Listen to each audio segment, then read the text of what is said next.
Good morning from the Pink Palace, well, the yard of the Pink Palace. So this is chapter 30 of Proverbs, and now this isn't Solomon talking anymore. This is now the sayings of Agur. I am reading from the NIV version. The sayings of Agur, son of Jakeh, an oracle. This man declared to Ithiel and to Ukal. I think I said those right. I am the most ignorant of men. I do not have a man's understanding. I have not learned wisdom, nor have I knowledge of the Holy One. Who has gone up to heaven and come down?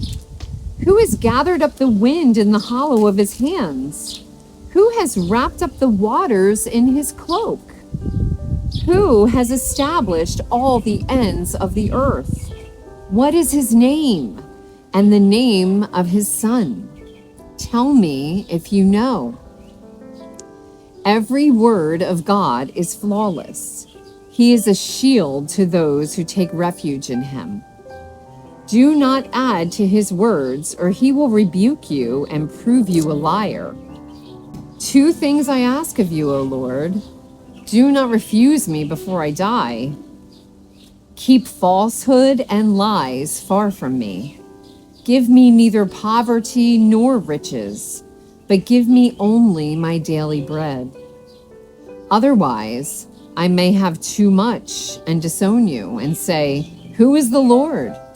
Or I may become poor and steal and so dishonor the name of my God.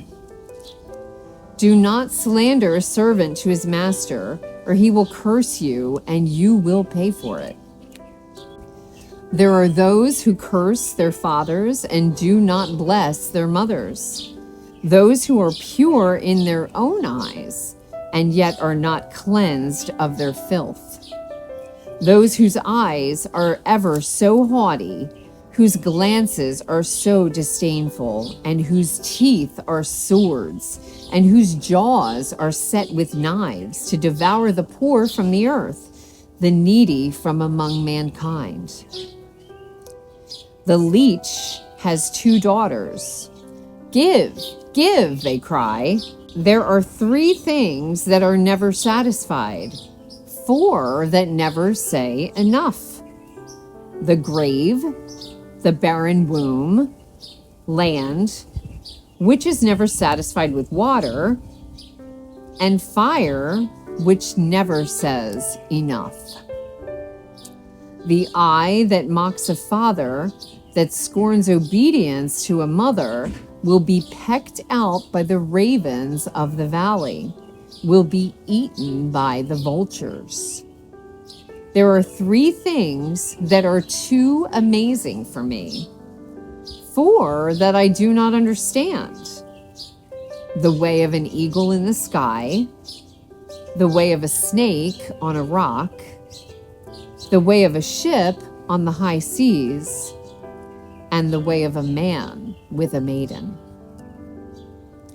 This is the way of an adulteress.